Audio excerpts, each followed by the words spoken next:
नमस्कार, यूपी भारत में स्वागत है आपका। मैं हूं आपके साथ कुलदीप सिंह पठानिया। खबरों की शुरुआत करते हैं अहम सुर्खियों के साथ। मन की बात कार्यक्रम में प्रधानमंत्री नरेंद्र मोदी ने किया दिल्ली हिंसा का जिक्र। कहा, तिरंगे के अपमान से देश दुखी हुआ। आज से यूपी में पोलियो अभियान की हुई शुरुआत। 5 बच्चों को पोलियो ड्रॉप पिलाकर सीएम ने की महाअभियान की शुरुआत।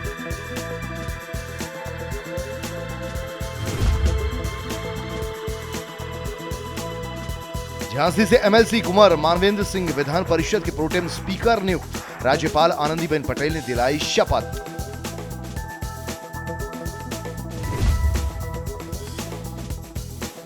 यूपी बजट सत्र से पहले यूपी मंत्रिमंडल में विस्तार तय। मंत्रिमंडल में बदले जा सकते हैं कुछ चेहरे, कुछ की हो सकती है छुट्टी।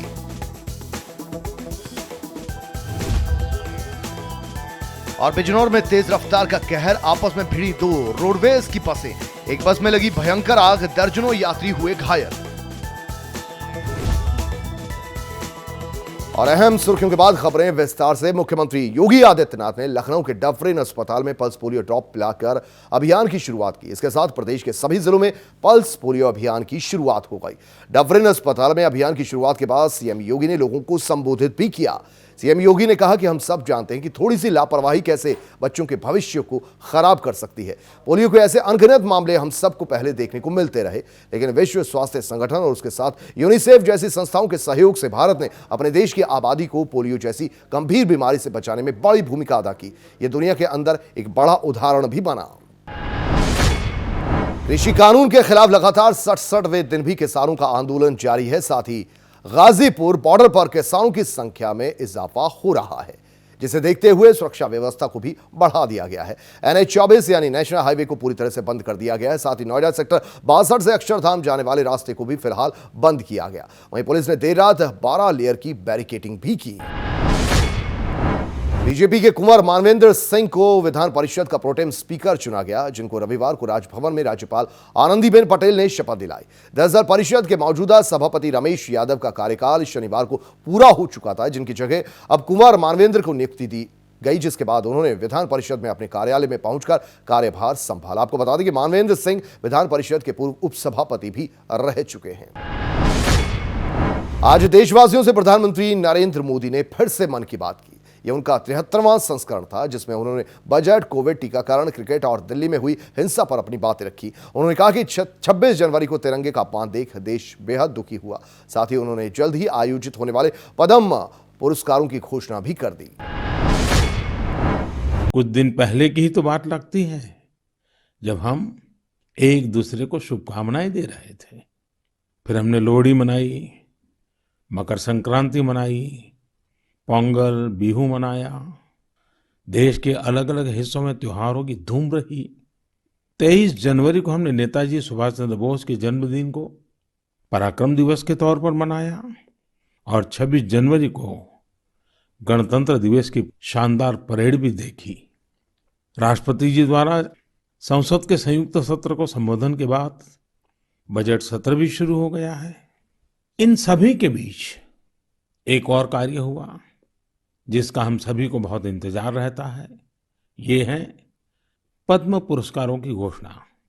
राष्ट्र ने असाधारण कार्य कर रहे लोगों को उनकी उपलब्धियां और मानवता के प्रति उनके योगदान के लिए सम्मानित किया। इस साल भी पुरस्कार पाने वालों में वे लोग शामिल हैं जिन्होंने अलग अलग क्षेत्रों में बेहतरीन काम किया है। अपने कामों से किसी का जीवन बदला है, देश को आगे बढ़ाया है। देश बहुत दुखी भी हुआ। हमें आने वाले समय को नई आशा और नवीनता से भरना है। हमने पिछले साल असाधारण संयम और साहस का परिचय दिया। इस साल भी हमें कड़ी मेहनत करके अपने संकल्पों को सिद्ध करना है। अपने देश को और तेज गति से आगे ले जाना है। मेरे प्यारे देशवासियों, इस साल की शुरुआत के साथ ही कोरोना के खिलाफ हमारी लड़ाई को भी करीब करीब 1 साल पूरा हो गया है। जैसे कोरोना के खिलाफ भारत की लड़ाई एक उदाहरण बनी है, वैसे ही अब हमारा वैक्सीनेशन प्रोग्राम भी दुनिया में एक मिसाल बन रहा है। आज भारत दुनिया का सबसे बड़ा कोविड वैक्सीन प्रोग्राम चला रहा है। आप जानते हैं और भी ज्यादा गर्व की बात क्या है? हम सबसे बड़े वैक्सीन प्रोग्राम के साथ ही दुनिया में सबसे तेज गति से अपने नागरिकों का वैक्सीनेशन भी कर रहे हैं।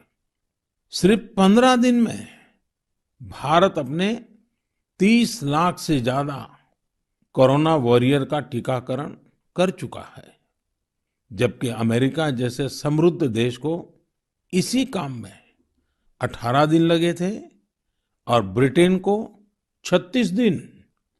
साथियों, मेड इन इंडिया वैक्सीन आज भारत की आत्मनिर्भरता का तो प्रतीक है ही, भारत के आत्मगौरव का भी प्रतीक है। पीएम मोदी के मन की बात कार्यक्रम में उन्होंने 26 जनवरी पर हुई हिंसा पर कहा था कि लाल किले पर तिरंगे का अपमान देखकर देश आहत हुआ, जिस पर किसान नेता राकेश टिकैत ने पीएम मोदी पर तंज कसा। उन्होंने कहा कि क्या तिरंगा सिर्फ प्रधानमंत्री का है? सारा देश तिरंगे से प्यार करता है। जिसने तिरंगे का अपमान किया है उसे पकड़ा जाए। खबर सहारनपुर थाना मंडी से है, जहां पुलिस को बड़ी सफलता मिली। दरअसल पुलिस ने नशे के 6 सौदागरों को नशीली दवाइयों के साथ गिरफ्तार किया। आपको बता दें कि मुखबिर की सूचना पर पुलिस टीम ने इस पर बड़ी कार्रवाई को अंजाम दिया, जिसमें पुलिस ने नशीली दवाइयों की बड़ी खेप को जब्त किया और इन 6 आरोपियों को थाना मंडी इलाके के चिलकाना रोड से गिरफ्तार किया गया। बिजनौर से बड़ी खबर सामने आई है, जहां 2 तेज रफ्तार रोडवेज बसें आपस में भिड़ गई।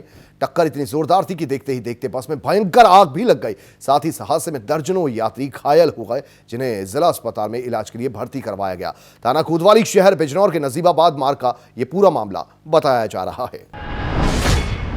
हापुड़ में राशन डीलर का मनमानी और आतंक लगातार बढ़ता जा रहा है। दरअसल राशन डीलर की शिकायत करने पर शिकायतकर्ता की यहां जमकर पिटाई कर दी गई, जिसका वीडियो भी वायरल हुआ। ये बेखौफ दबंग किस कदर शिकायतकर्ता की पिटाई कर रहे हैं, ये इस वीडियो में साफ देखा जा सकता है। ये बेखौफ दबंग इस व्यक्ति को दौड़ा दौड़ा कर पीट रहे हैं।